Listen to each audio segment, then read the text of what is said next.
आपण पाहताय महाधुरळा. नमस्कार. महाधुरळा युट्यूब चॅनलमध्ये मी गुरु बाळमाळे आपल्या सर्वांचं मनापासून स्वागत करतोय. कोल्हापूर महापालिकेवर महायुतीचा झेंडा फडकला. आता महापौर कोण होणार याची प्रचंड उत्सुकता आहे.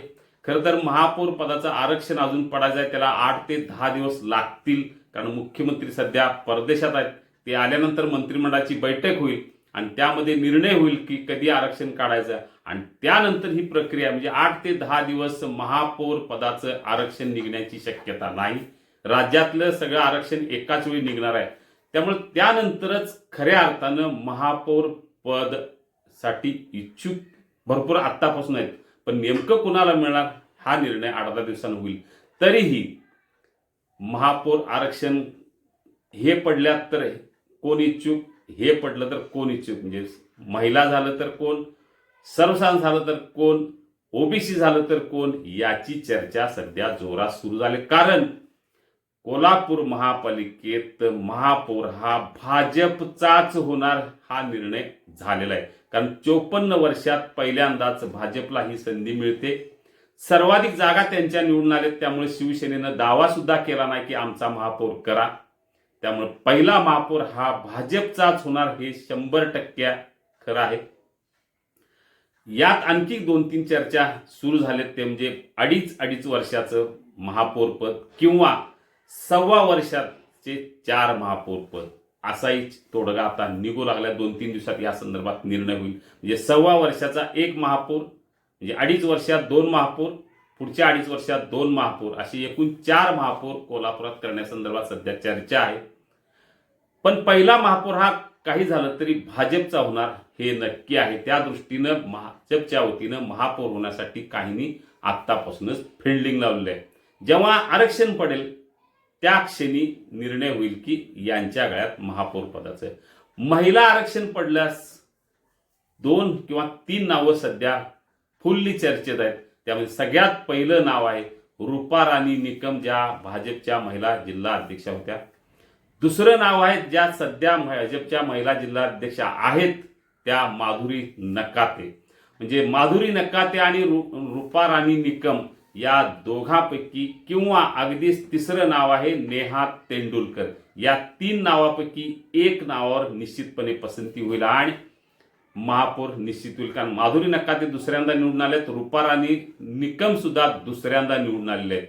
त्यामुळं सिनियर म्हणून या दोघांपैकी एकांना संधी मिळणार हे नक्की आहे. सर्वसाधारण झालं तर मुरलीधर जाधव हे एकमेव नाव सध्या फास्टात आहे.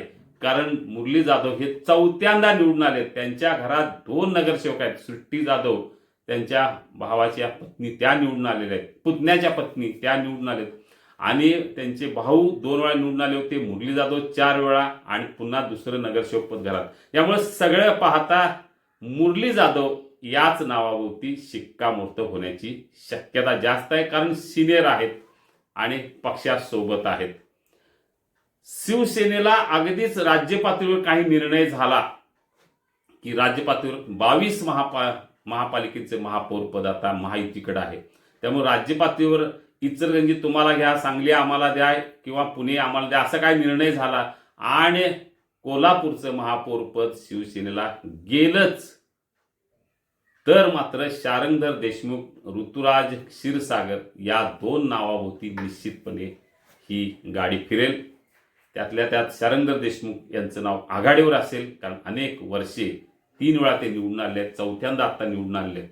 त्यामुळे ऋतुराज क्षीरसागर हे आमदार राजेश क्षीरसागर यांचे सुपुत्र, गेले 6 महिने आमदार या पदासाठीच ऋतुराज क्षीरसागर यांचं नाव पुढे केलं जाते. आणखी काय नाव, अनुराधा खेडकर यांचंही नाव, महिला राखीव झालं तर अनुराधा खेडकर यांचं नाव येऊ शकतं, कारण त्याही 2 वेळा, आणि त्या घराण्यात 5 ते 6 वेळा नगरसेवक पद आहे. भाजपच्या वतीनं ऐनवेळी अर्चना कोराणे यांचं नाव सुद्धा पुढे येऊ शकतं. पण आता हे सगळं अवलंबून आहे ते आरक्षण काय पडणार त्याच्यावर.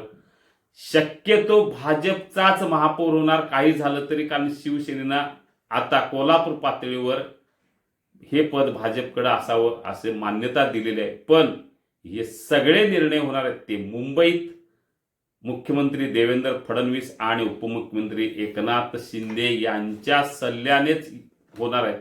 त्यामुळे मुंबईत निर्णय होणार, त्याची अंमलबजावणी फक्त कोल्हापुरात होणार आहे.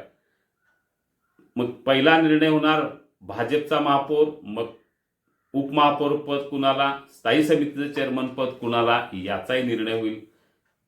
उपमहापौर आणि स्थायी समिती हे दोन्ही शक्यतो ज्यांचा महापौर होईल त्यांच्या उलट्या पक्षाला निश्चितपणे, भाजपचा महापौर झाला तर शिवसेनेला हे निश्चितपणे स्थायी समिती चेअरमन पद आणि उपमहापौर पद मिळेल. राष्ट्रवादी सोबत आहे, 4च नगरसेवक आहेत, पण त्यांना 5 वर्षे पद मिळण्याची चिन्ह अधिक आहेत. त्यामध्ये आदिल फरास यांचं नाव आघाडीवर आहे. महत्वाचं पद निश्चितपणे आदिल फरास आणि त्यांच्यासोबत आलेल्या माधवी गौंडी आहेत, त्यांनाही महत्वाचं पद मिळू शकतं. म्हणजे 4 नगरसेवक राष्ट्रवादीचे आलेत. त्या चौघांनाही 5 वर्षात निश्चितपणे कोणतं ना कोणतं पद मिळणार हे नक्की आहे, कारण ते सोबत आहेत.